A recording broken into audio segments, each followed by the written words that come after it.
हमारे चैनल को सब्सक्राइब करें और बेल आइकन दबाएं।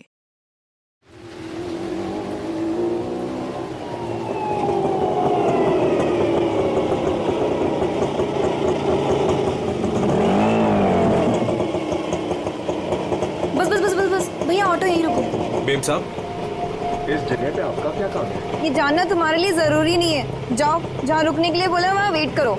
ठीक है, जैसी आपकी मर्जी।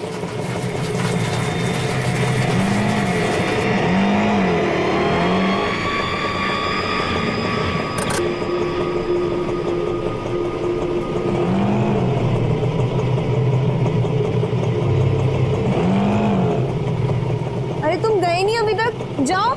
जी मेम साहब।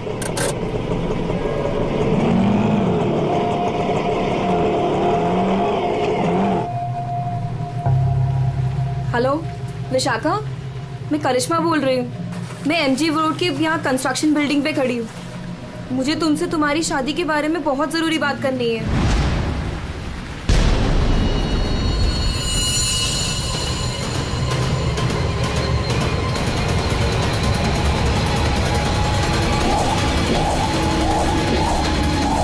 मेम साहब, मेम साहब, मेम साहब, कहाँ चली गई?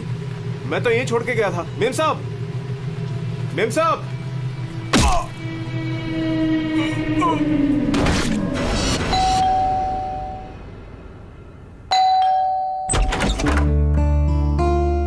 अरे आप इतनी जल्दी आ गए ऑफिस से? हाँ, आज काम कुछ कम था। ये लो, आते आते तुम्हारे लिए कुछ साग सब्जियां लाया हूँ और इसे फ्रीजर में रख दो। विशाखा के लिए लाया हूँ, उसे आइसक्रीम पसंद है ना? आज आपकी लाडली ये खाने वाली नहीं है। पर क्यों? आज सुबह से ही उदास है, खुद को कमरे में बंद कर रखा है और खाना भी नहीं खाया उसने। तुमने उसे कुछ कह दिया क्या? मैं क्या कहूँगी, लेकिन हाँ, आज सुबह किसी का फोन आया था।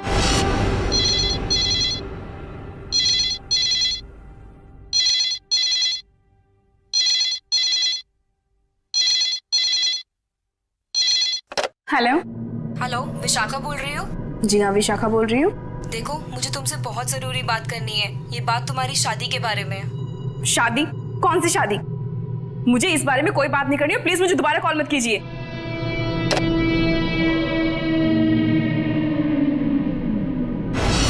अरे इतनी मुश्किल से तो 2 हफ्ते पहले टूटी हुई शादी को भूल पाई थी, अब फोन करके उसके जख्म किसने हरे कर दिए? बहुत पूछा मैंने कि किसका फोन था, लेकिन रोई जा रही है, जवाब ही नहीं दे रही है। मैं देखता हूँ, तुम चिंता मत करो। विशाखा, विशाखा बेटे, विशाखा बेटे, दरवाजा खोलो। विशाखा, दरवाजा खोलो। विशाखा!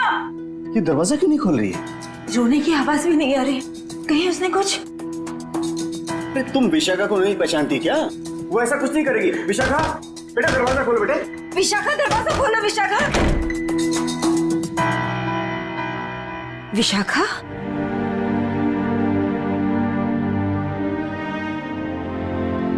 विशाखा बेटे, वो शादी वाले फोन कॉल से चिंता में है ना तू? हाँ पापा, काश मैंने उस गलत लड़के से शादी की जिद न की होती। मेरी वजह से आप लोगों को कितना अपमान सहना पड़ा। अरे नहीं बेटी, ऐसा कुछ नहीं है। उस लड़के के साथ तेरी शादी नहीं हुई, ये तो बड़ी अच्छी बात है। उस परिवार से तू बच गई बेटे। हाँ। और फिर हमारे इस लाडो के लिए इस शहर में कोई लड़के की कमी है क्या? हाँ? और क्या, हमारी विशाखा है इतनी प्यारी कि कोई भी लड़का इसे देखते ही पसंद कर लेगा। नहीं माँ, इस बार अपनी पसंद पे भरोसा करके मैं कोई गलती नहीं करना चाहती। आप लोगों की पसंद पे ही मेरी मंजूरी है। अरे हाँ सरिता, कल ठीक 3 बजे लड़के वाले विशाखा को देखने आ रहे हैं, तुम तैयार रहना। आपने पहले क्यों नहीं बताया? ओहो श्रीमती जी, तो अब तो बता दिया ना। हाँ? पापा, मुझे भगाने की बहुत जल्दी है ना आपको? मैं क्यों नहीं, अब इसकी शादी हो जाएगी तो इस कमरे को मैं अपना स्टडी रूम बना लूंगा। अच्छा, तो मैं भी अपना रूम लॉक करके जाऊंगी ससुराल।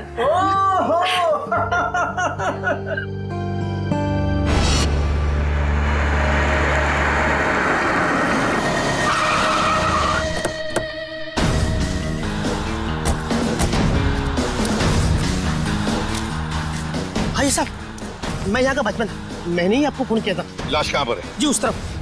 चलो दिखाओ। जी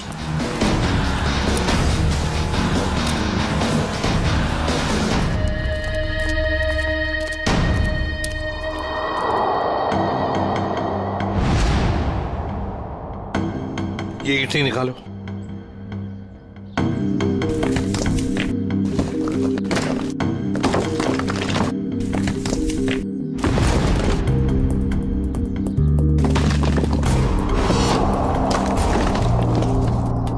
तो लगता है लाश को छुपाने की पूरी कोशिश की, लेकिन पूरी तरह से कामयाब नहीं हुआ है।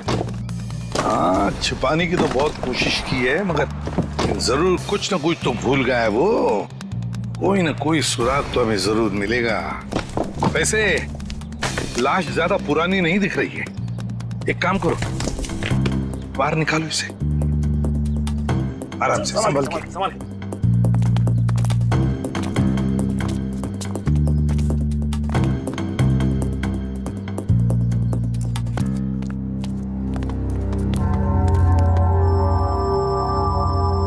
ये देखो, बड़ी बेरहमी से मारा है इसे। सामने से सीधे चाकू घोंप दिया सीने में। हाँ सर, देख के लगता है कि इसे चीखने चिल्लाने का मौका ही नहीं मिला। ये देखो, इसके सिर के पीछे भी चोट है। लगता है जिसने भी ये किया है ना, शायद पीछे से आकर इस रिक्शा वाले के सिर पर पीछे से हमला किया, वार किया। ये बेचारा मुड़ गया हमलावर को देखने के लिए, तो सामने से चाकू घोंप दिया।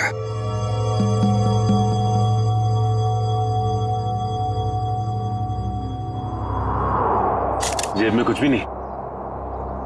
लेकिन सर, कोई रिक्शा वाले को क्यों मारेगा? फ्रेडी, इस रिक्शा वाले को पैसे के लिए तो कोई नहीं मारेगा। हो सकता है इस रिक्शा वाले का किसी के साथ झगड़ा वगड़ा हुआ होगा या आपसी दुश्मनी हो, लेकिन अगर इसकी लाश यहाँ पर है, रिक्शा कहाँ पर होगी?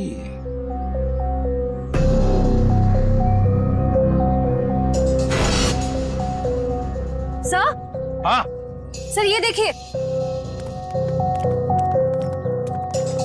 सर, ये खून की बूंदें और घसीटने के निशान हैं।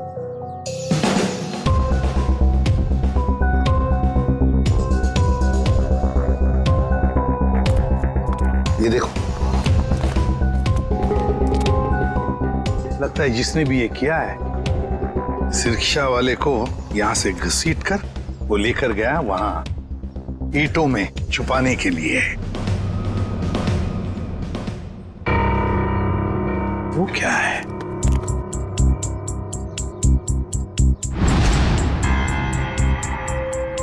किसी आदमी की घड़ी?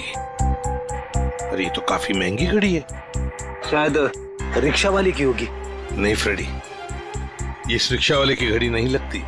इतनी महंगी घड़ी है ये, 1,00,000-1,50,000 की तो घड़ी है ये। तो फिर सर, शायद उसी की होगी जिसने रिक्शा वाले को मारा है। वो तो ये भी सकता है कि घड़ी उस आदमी की हो जो ऑटो में बैठा था। इतनी कीमती घड़ी पहनने वाला आदमी रिक्शा में नहीं जाएगा, मुझे नहीं लगता। देखो, और भी कोई सुराग मिलना चाहिए। देखो जरा आसपास।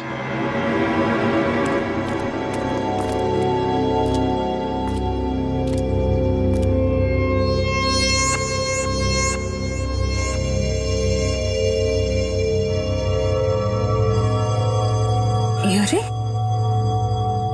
सर, कुछ मिला? हाँ सर, किसी लड़की की ये डायमंड इयररिंग मिली है, यहाँ नीचे गिरी हुई थी। इयररिंग? इसका तो एक ही मतलब हो सकता है, जब ये हादसा हुआ तब कोई लड़की यहाँ पर मौजूद थी। तो खून लड़की ने किया? सचिन, पता नहीं खून किसने किया, लड़की ने या और किसी ने, लेकिन एक बात तो जरूर है कि ये लड़की उस रिक्शा वाले के साथ मौजूद थी। सर, हो सकता है ये लड़की उस ऑटो वाले की सवारी थी।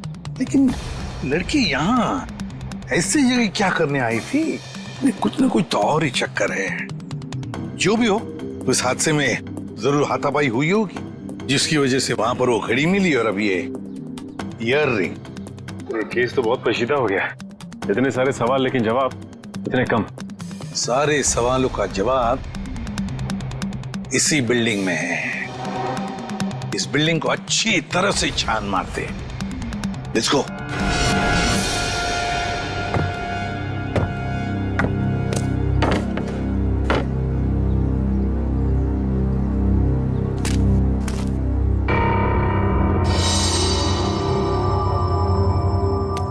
अच्छा हाँ सचिन,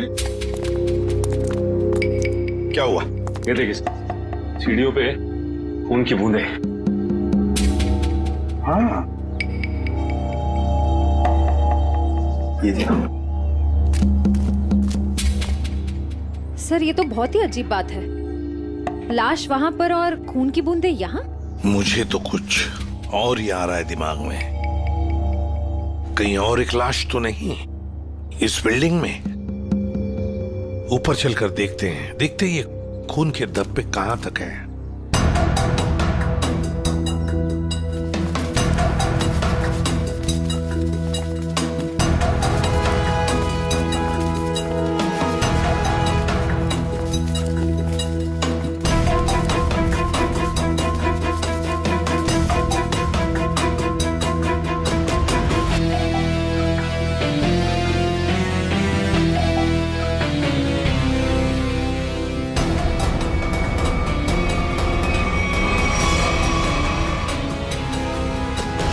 भाई साहब मैं तो कहता हूँ अभय और विशाखा एक दूसरे के लिए बिल्कुल सही है। दोनों के ख्यालात मिलते जुलते हैं, दोनों का स्वभाव एक है और वैसे एक साथ स्कूल में पढ़ चुके हैं। बेटा तुमने हमें बताया नहीं कि तुम अभय को पहले से जानती हो? नहीं पापा, अभय मेरी क्लास में नहीं थे। वो क्या है ना अंकल, हम दोनों की क्लासेस सेम थी पर सेक्शन अलग अलग थे। आप सेक्शन ए में थी और मैं सेक्शन सी में था। बात यह है ना जी, अभय के लिए एक से बढ़कर एक खानदान से रिश्ते आ रहे हैं, लेकिन इससे मना कर दिया है। स्कूल के वक्त से ये आपकी बेटी से प्यार करता है, लेकिन कह नहीं पाया, इसलिए आज मुझे आना पड़ा कहने के लिए। पापा प्लीज, आप मुझे एम्बैरेस कर रहे हैं। नैना और अनुष्का कैसे हैं? स्कूल टाइम से तुम्हारे बेस्ट फ्रेंड हुआ करते थे वो लोग। हाँ, नैना भी बेंगलोर में जॉब कर रही है और अनुष्का की रिसेंटली शादी हो गई है मसूरी में। सुना है बहुत ही खूबसूरत जगह है वो। जी। वैसे तो साउथ अफ्रीका भी बहुत ही सुंदर जगह है। 25 साल पहले हमने हमारे हीरो का बिजनेस वहां शुरू किया था और आज यहाँ तक ले आए उसे। आप लोग बैठिए, मैं आप लोगों के लिए चाय वगैरह लेकर आती हूँ। आप लोग बैठिए, हम आते हैं।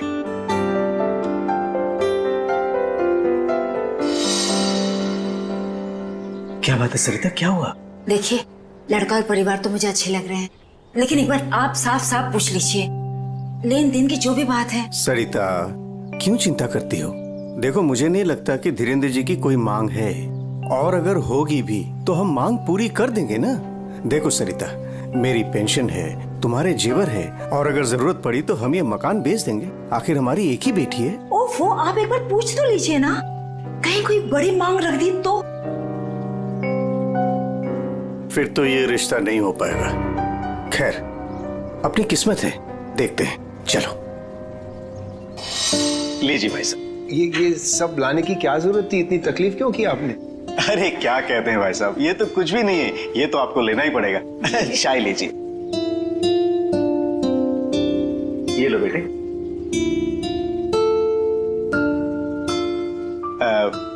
भाई साहब अगर आप बुरा न माने तो कुछ देर हम लोग बाहर चल के आपस में बात कर लेते हैं। अरे इतने में बच्चे भी एक दूसरे से बात कर लेंगे। अरे ये तो बहुत अच्छी बात है, चलिए।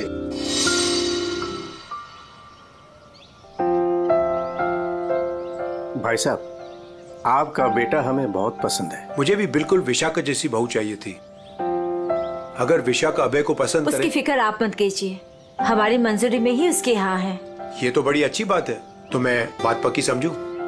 जी जरूर। धीरेन्द्र जी, अगर आपकी कोई मांग हो तो आप मुझे। ये कैसी बात कर ली आप लोगों ने? अरे भाई, भगवान का दिया हुआ सब कुछ है हमारे पास। आपकी बेटी सिर्फ 2 जोड़ी कपड़ों में चाहिए, ये आप कर पाएंगे या नहीं? मुझे समझ में नहीं आता कि मैं आपका ये कर्ज कैसे चुका पाऊंगा। लेकिन हमारी एक शर्त है। शर्त? ये शादी 2 दिनों में हो जानी चाहिए। 2 दिनों में शादी की तैयारियां हम कैसे कर सकते हैं? देखिए, ये हमारी एक ही बेटी है, हम चाहते हैं कि उसकी शादी बड़े धूमधाम से हो, इसलिए थोड़ा अगर आप हमें वक्त दे दे तो। देखिए भाई साहब, मैं आपकी बात समझता हूँ, लेकिन 3 दिनों के अंदर मुझे साउथ अफ्रीका पहुंचना है। सिर्फ मेरे बेटे की वजह से मैं अपना पूरा कारोबार छोड़ के आया हूँ। अगर आप ये नहीं कर पाओगे तो ये रिश्ता नहीं होगा। हाँ? सोच लो आप लोग।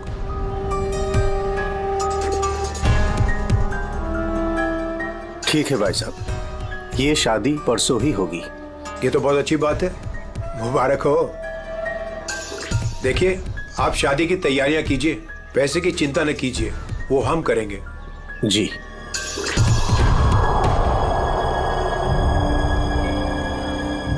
कैसे? तुम चिंता मत करो सरिता, भगवान की जो मर्जी है वही होगा। चलो शादी की तैयारी करते हैं।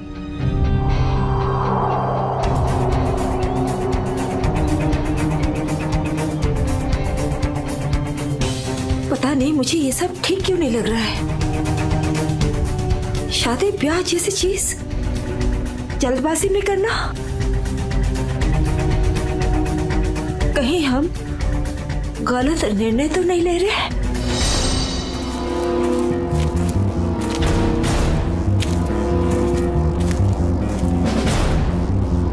सर, इस लड़की का चेहरा तो पूरी तरह से बिगड़ चुका है। इसकी पहचान करना बहुत मुश्किल होगा। तो सर, लड़की के पास से ना ही कोई आइडेंटिफिकेशन मिला है, ना ही कोई मोबाइल। तो लाश को देख के लगता है कि इसकी और उस ऑटो ड्राइवर की मौत लगभग एक ही वक्त हुई है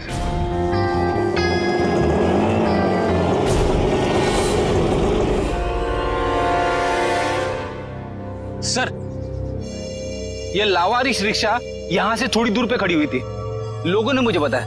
और सर, ये रहे रिक्शा के पेपर्स। वो लाश इसी रिक्शा ड्राइवर की थी, चमन नाम था उसका।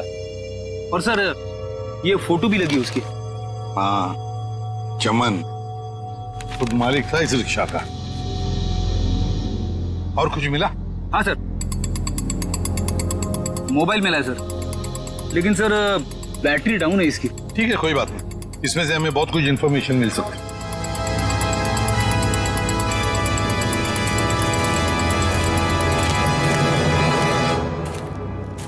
वॉचमैन होना यहाँ के कैसी ड्यूटी करते हो? दो खून हुए यहाँ पर। साहब जी, ये सब कैसे हुआ? मुझे नहीं पता चला। चुप, नाटक बंद।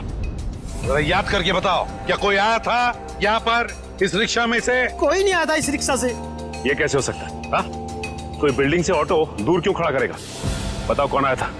हाँ साहब जी, याद आया, जब मैं खाना खाने गया था ना, जरूर कोई आया होगा।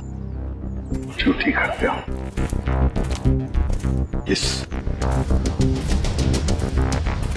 इस चमन की पूरी कुंडली निकालो। हाँ अभिजीत सर, वो ऑटो वाले के फोन की डिटेल मिल गई है सर। ये 11 बजे के करीब ममता नगर से निकला और 11:30 बजे जेल स्टेशन पे पहुंच गया। ये MG road under construction building पे कब पहुंचा? सर 12:30 बजे। जेल स्टेशन से सवारी लेने के बाद 12:40 पे उस जगह पे मिला था जहां पे वो ऑटो खड़ा मिला था। मतलब जेल स्टेशन से उसने सवारी उठाई, तो फिर अभिजीत उस वक्त दो मोबाइल फोन होंगे उस रिक्शा में, एक रिक्शा वाले का और शायद इस सवारी का भी। हाँ सर, मोबाइल कंपनी वालों ने बताया कि रिक्शे वाले के मोबाइल के साथ साथ एक और मोबाइल ट्रैवल कर रहा था। चेवंती और पेटी लगे हैं उसका डिटेल निकालने में। चलो अच्छा। अब देखना यह है कि सर वो सवारी विक्टिम थी या मुजरिम। सर, हाँ सर, वो जो ऑटो की सवारी का मोबाइल नंबर था वो दिल्ली का नंबर है और किसी करिश्मा के नाम पे रजिस्टर्ड है। दिल्ली? अच्छा, इस करिश्मा के बारे में और कुछ पता चला? नहीं सर, और कुछ डिटेल्स तो अभी पता नहीं चल पाए हैं। ये तो पता चला होगा कि उसने आखिरी कॉल किसको किया। किसी लैंडलाइन नंबर पे किया था आखिरी कॉल। पोपटवाड़ी का कोई उदय कुमार है। पोपटवाड़ी उदय कुमार। पंकज काम करो, इस दिल्ली वाली करिश्मा के सारे डिटेल निकाल, पूरे के पूरे डिटेल। और अभिजीत, इस पोपटवाड़ी के उदय से मिल लेते हैं, पता तो चले ऐसी भी क्या बातें हो रही थी करिश्मा और उसके बीच में। इसका चेहरा तो बहुत बुरी तरह से बिगड़ गया है, एकदम तहस नहस हो गया है। सर, इनके फेस को हम रिकंस्ट्रक्ट नहीं करवा सकते? बहुत मुश्किल काम है तारिका, बहुत वक्त लगेगा। हाँ, लेकिन एक बात जरूर पता चल गई। ये पता चल गई कि ये काम क्या करती थी। क्या काम? तारिका, ये लड़की एक नर्स थी। नर्स? ये देखो, ये देख रहे हो, ये इसकी उंगलियों पर और ये अंगूठे पर ये कौन? ये निशान तो ज्यादातर उन्हीं लोगों के हाथों में होता है ना जो दूसरों को इंजेक्शन देते हैं। एग्जैक्टली तारिका। अब मुझे लगता है ये खून या तो किसी बदले की भावना से किया गया है या फिर कोई प्यार व्यार का चक्कर? प्यार व्यार का चक्कर? तुमको ऐसा लगता है तो तुम फोरेंसिक आते ही क्यों? तुम अब से मत आया करो हमारे लैब में प्लीज। ना अरे ये क्या? हाँ। और अभिजीत, तुम्हारे और मेरे बीच में जो भी था ना वो खत्म। प्यार का चक्कर। सीआईडी यहाँ सब कुछ ठीक तो है ना?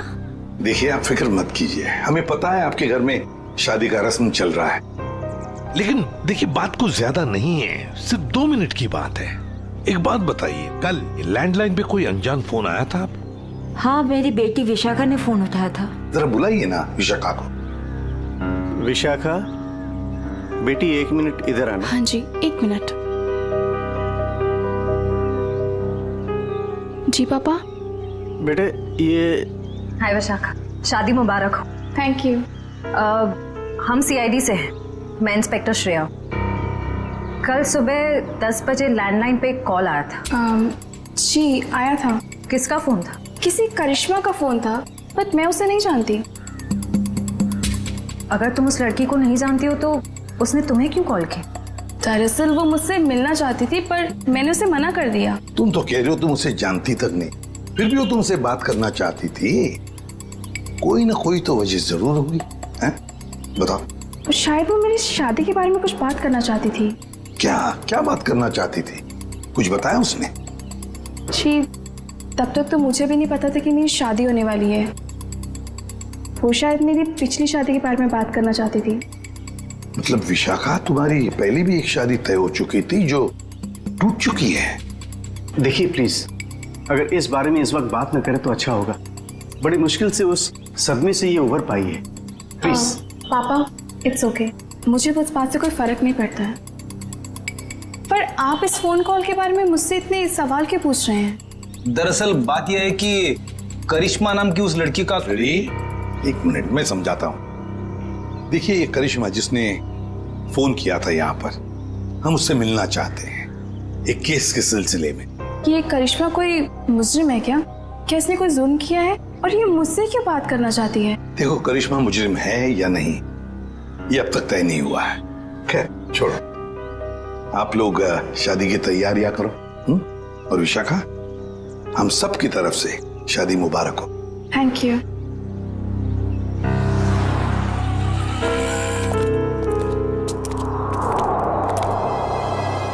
हेलो, सुनो, सब गड़बड़ हो गया है यहाँ। सीआईडी आ गई है। हाँ जी, क्या हाल है बॉस? फिर से बन गया चेहरा?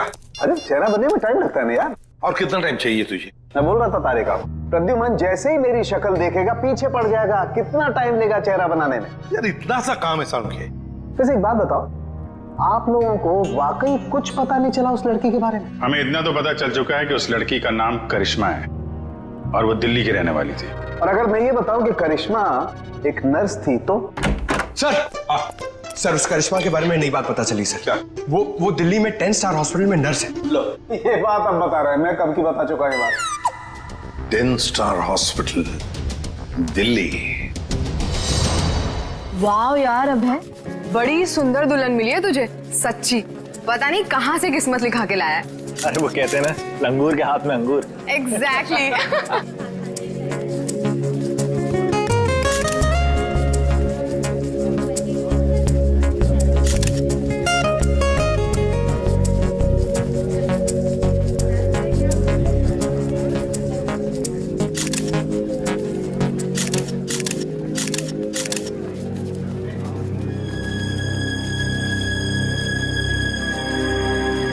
उदय जी, आप रो रहे हो?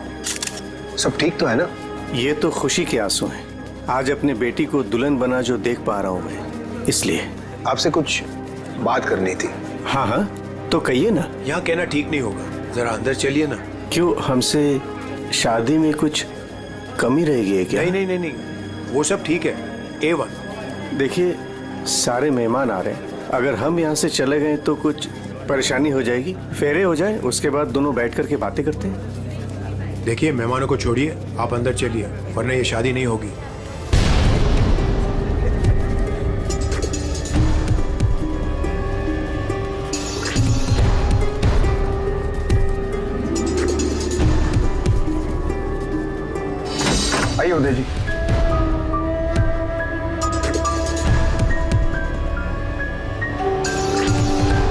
धीरेन्द्र जी बात क्या है आप बताइए ना। देखिए मेरी परेशानी बढ़ती जा रही है। अरे भाई परेशान होने की कोई बात नहीं, एक छोटी सी रिक्वेस्ट है। कैसी रिक्वेस्ट? आपको याद है मैं आपके घर आया था आपकी बेटी को देखने, और मैंने आपको कहा था मुझे दहेज बिल्कुल नहीं चाहिए। जी मुझे अच्छी तरह से याद है, आपने कहा था कि आपको दहेज नहीं चाहिए। तो अब क्या चाहिए आपको? मैं अपनी जुबान का पक्का हूँ, कहा ना दहेज नहीं चाहिए, दहेज नहीं लूंगा। हाँ मगर आपको दहेज नहीं चाहिए तो क्या चाहिए?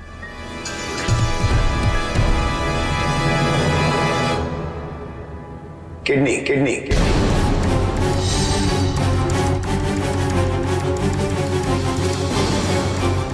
किडनी?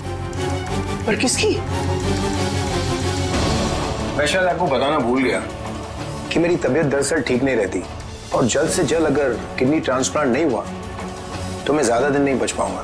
Kidney transplant? देखिए आपकी बेटी की शादी है और कुछ ही दिन बाद उसका ससुर यानी कि मैं मर जाए तो आपको कैसा लगेगा? पर धीरेन्द्र जी मैं अपनी किडनी कैसे, मेरा मतलब मैंने पूरा पता लगा लिया है, हम दोनों की किडनीज मैच होती हैं। अच्छा तो इसका मतलब ये शादी ब्याह ये सब ढोंग है। दरअसल आपको मेरी किडनी चाहिए इसलिए आपने ये सब। अब फेरों में 2 घंटे और, बहुत समय है आपके पास, सोच लीजिए। और वैसे भी हम दोनों एक परिवार का हिस्सा बनने जा रहे हैं, तो एक परिवार वाले का फर्ज बनता है दूसरे परिवार वाले की जान बचाने का।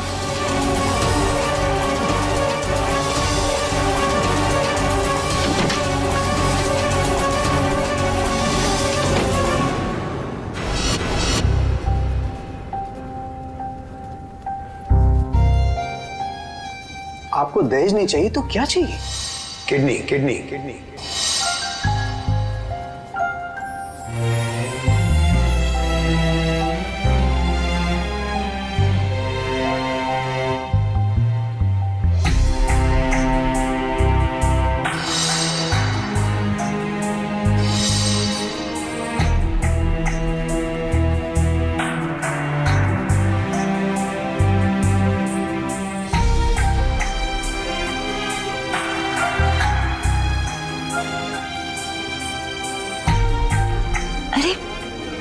कहाँ चले गए थे आप? कुमार साहब आए हैं अपनी पत्नी के साथ, वो आपको ढूंढ रहे थे। सरिता आओ मेरे साथ, 2 मिनट तुमसे बात करनी है। चलो।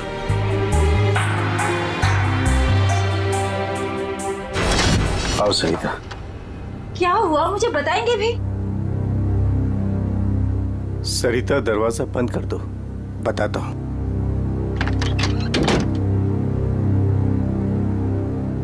अभी तो बताइए, मुझे बहुत घबराहट हो रही है। धीरेन्द्र जी ने मुझसे कुछ मांगा है। पता था मुझे कि ये शादी दहेज लिए बिना हो ही नहीं सकती। वैसे कितने पैसे मांगे हैं उन्होंने? नहीं उन्होंने मुझसे पैसे नहीं मांगे। तो फिर? सरिता उन्होंने मुझसे मेरी किडनी मांगी है। किडनी? हाँ सरिता। हे भगवान, इसका मतलब ये सब शादी वादी ढोंग है। वो आपकी किडनी लेना चाहते हैं?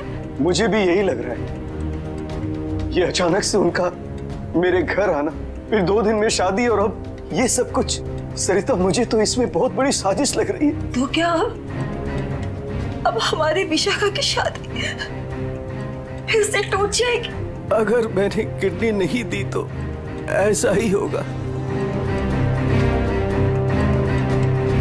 ना सरिता तुम मत रो।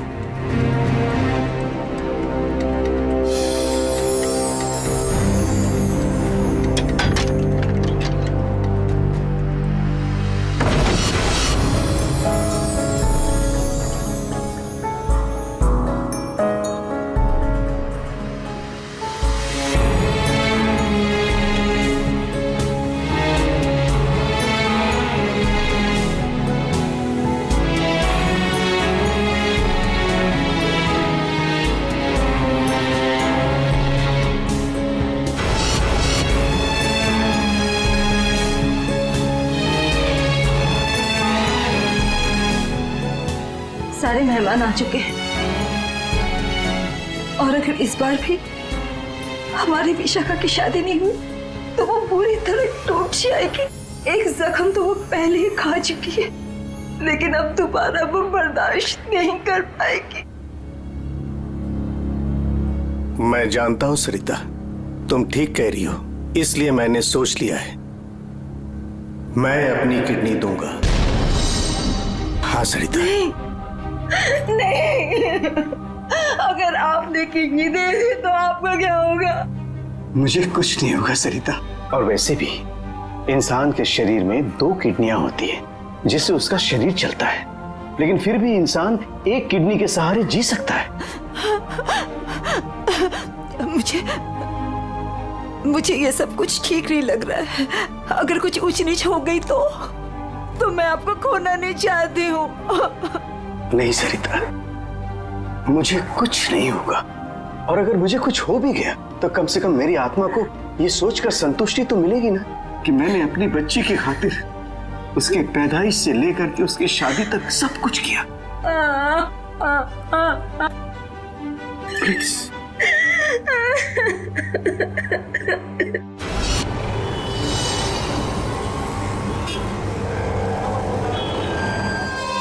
हेलो सर, मैं अनुज, इस हॉस्पिटल का डीन।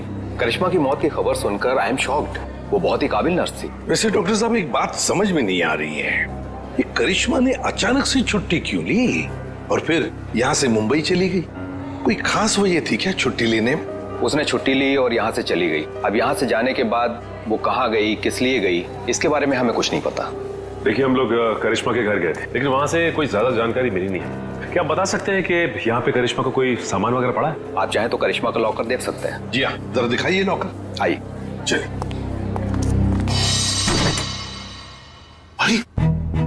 सर, इस लॉकर को देखकर मुझे मेरी नानी की अलमारी याद आ गई। वो भी अपना सारा सामान ऐसे ही ठूस ठूस के रखती थी। सर, ये तो किसी मरीज की मेडिकल रिपोर्ट है। किसकी फाइल है ये? दे उदय कुमार। उदय? विशाखा के पिताजी उदय कुमार? कमाल है, इस फाइल को तो हॉस्पिटल के रिकॉर्ड रूम में होना चाहिए। ये करिश्मा के लॉकर में कैसे? मतलब ये करिश्मा उदय जी और उसके परिवार वालों को जानती थी? वो परिवार वाले तो बता रहे थे कि वो करिश्मा को जानते ही नहीं। जरा बताइए, किस चीज का इलाज चल रहा था उदय का?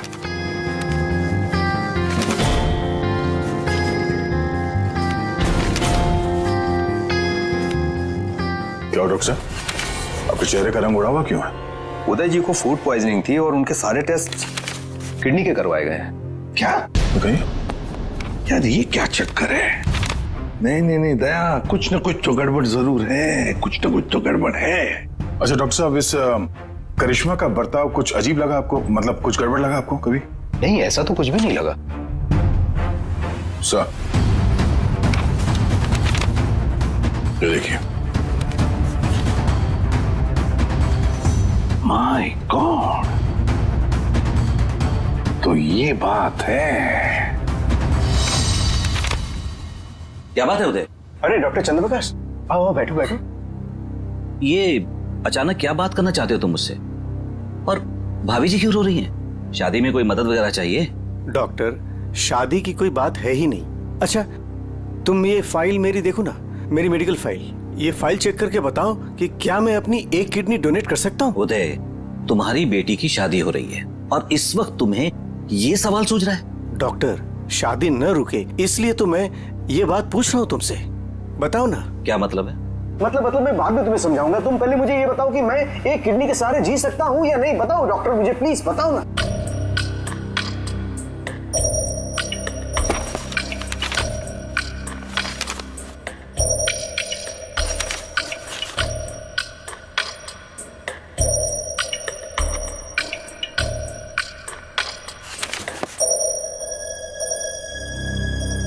डॉक्टर, रिपोर्ट ठीक तो है ना? क्या हुआ चंद्रप्रकाश, बताओ ना कुछ मुझे। क्या किडनी देना जरूरी है? बस तुम इतना ये समझ लो कि किसी के जिंदगी और मौत का सवाल है। देखो, अगर मैंने किडनी डोनेट नहीं की ना तो मेरी बेटी की शादी रुक जाएगी। देखो उदय, तुम्हारी ये किडनी पहले से ही खराब है। क्या? सरिता, मुझे तो आज तक ये प्रॉब्लम कभी महसूस ही नहीं हुआ। कैसे किडनी फेलियर हो सकता है? क्योंकि उदय, तुम्हारी बॉडी दूसरी किडनी से फंक्शन कर रही है। आई एम सॉरी, अगर तुमने ये दूसरी किडनी भी डोनेट कर दी तो क्या? तो तुम्हारा बचना नामुमकिन है।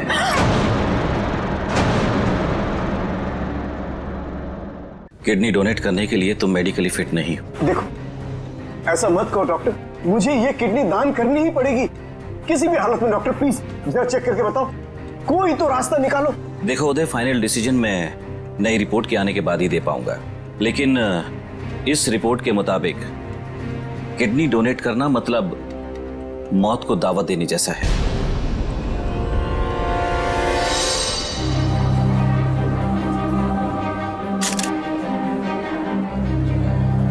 आओ। क्या हुआ माँ, आप परेशान लग रही हैं? नहीं, ऐसी कोई बात नहीं। फेरे का समय हो गया है, आओ।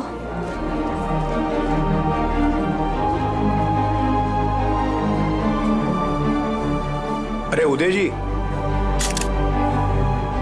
आप ही को ढूंढ रहा था।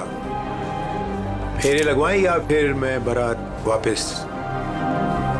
जी नहीं, बारात वापस ले जाने की नौबत नहीं आएगी।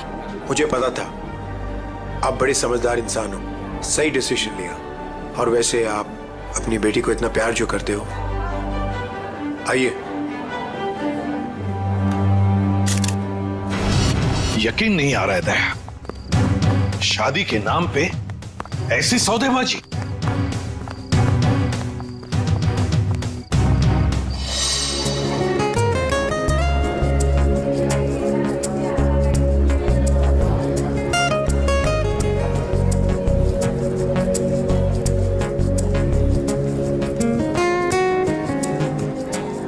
रुक जाइए।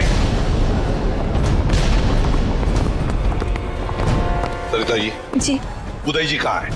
वो तो यही। कहाँ है उदय जी? यही तो थे, कहाँ चले गए? आप लोग यहाँ फिर से, क्या हुआ? हमारा उदय जी से बात करना बहुत जरूरी है, जरा बुलाइए उन्हें। उदय जी। उदय जी। कहाँ गए उदय जी? बुलाइए। मम्मी, पापा कहाँ चले गए? आपके पापा कहाँ हैं? इसका जवाब अब ये देंगे धीरेन्द्र जी। क्यों धीरेन्द्र जी, जवाब देंगे ना? मुझे कुछ नहीं पता।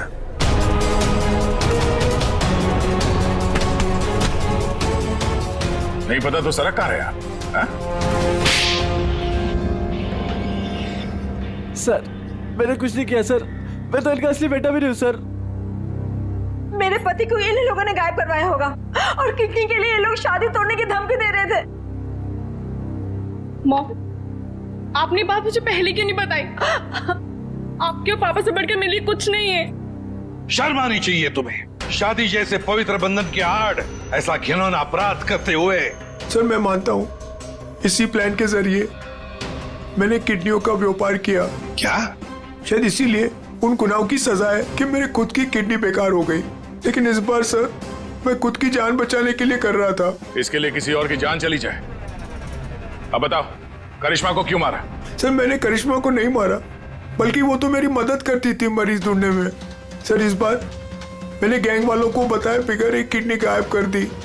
उसी बात को लेकर वो मुझे ब्लैकमेल कर रही थी कि वो बाकी गैंग वालों को और विशाखा को ये बात बता देगी। इसीलिए तुमने करिश्मा को मारा है? इसीलिए? नहीं सर, मेरा यकीन मानो, मैंने उसे नहीं मारा।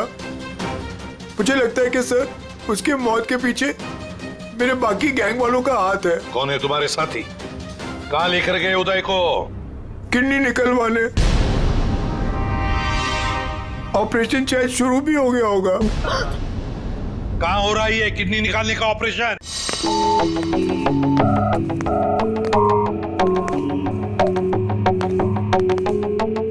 चल डॉक्टर, ऑपरेशन शुरू कर। देखो तुम जो ये कर रहे हो ना, ठीक नहीं कर रहे हो। बकवास बंद कर और अपना काम कर जल्दी।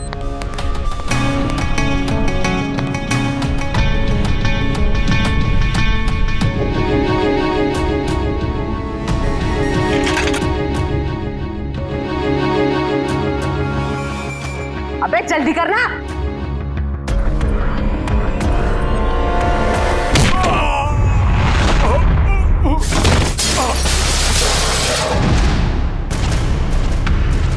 कौन है वहां?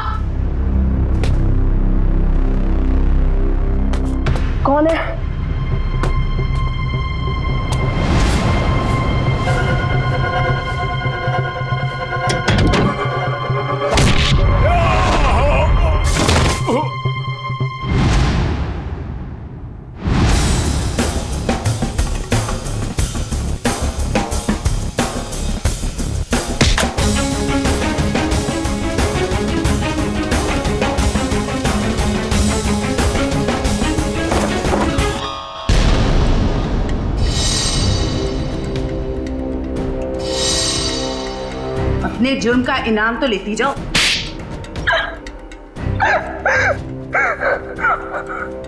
ये सारा षड्यंत्र हमने सिर्फ लोगों की किडनियां हथियाने के लिए किया है। ये सब पता है हमें। ये बताओ करिश्मा को क्यों मारा तुम? क्योंकि करिश्मा हमें धोखा दे रही थी। लेकिन तुमने करिश्मा का खून किया, ये बात तुमने धीरेन्द्र से क्यों छुपाई? ताकि जब धीरेन्द्र किडनी ट्रांसप्लांट के लिए ऑपरेशन थिएटर में आए तो वहां उसे आराम से मार सके, ताकि वो खून ना लगकर एक हादसा लगे।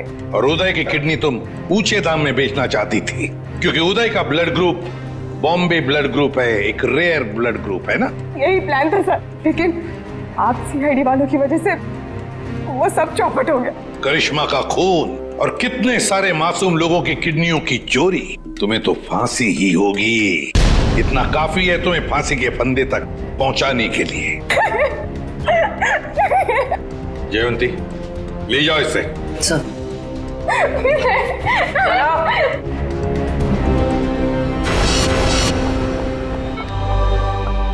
कैसे आप? तबीयत कैसी है आपकी? आप ठीक तो है आप? सरिता, विशाखा बेटी, तुम लोग रो क्यों रहे हो? क्या हुआ मुझे? मैं आपसे कभी बात नहीं करूंगी। आपको क्या लगा मेरी शादी आपकी जिंदगी से ज्यादा जरूरी है? ऐसी कोई बात नहीं। दरअसल मैं और सरिता, हम तो सिर्फ तुम्हारी खुशी चाहते हैं बेटे। मेरी खुशी आपसे है, आपसे है। माना बाकी लड़कियों की तरह मेरा भी सपना है कि मेरा भी एक अच्छा पति हो, लेकिन वो पति मुझे अपने पिता की कीमत पर बिल्कुल नहीं चाहिए। देखा उदय जी, आपकी बेटी विशाखा कितनी समझदार है, सियानी है और सही बोल रही है। एक बात हमेशा ध्यान में रखना, बेटी घर का सम्मान होती है, सुख होती है, खुशी होती है। उसके हाथ पीले करना तो सौभाग्य की बात होती है, लेकिन उसके लिए माता पिता को अपनी जान दांव पर लगाने की कोई जरूरत नहीं। एसीपी साहब, मैं आपसे वादा करता हूं, चाहे कुछ भी हो जाए, मगर मैं इंतजार करूंगा। अब की बार मैं अपनी बेटी का हाथ सिर्फ उसी को दूंगा जो इसके लायक हो। आप सबका बहुत बहुत शुक्रिया बेटी। Thank you very much.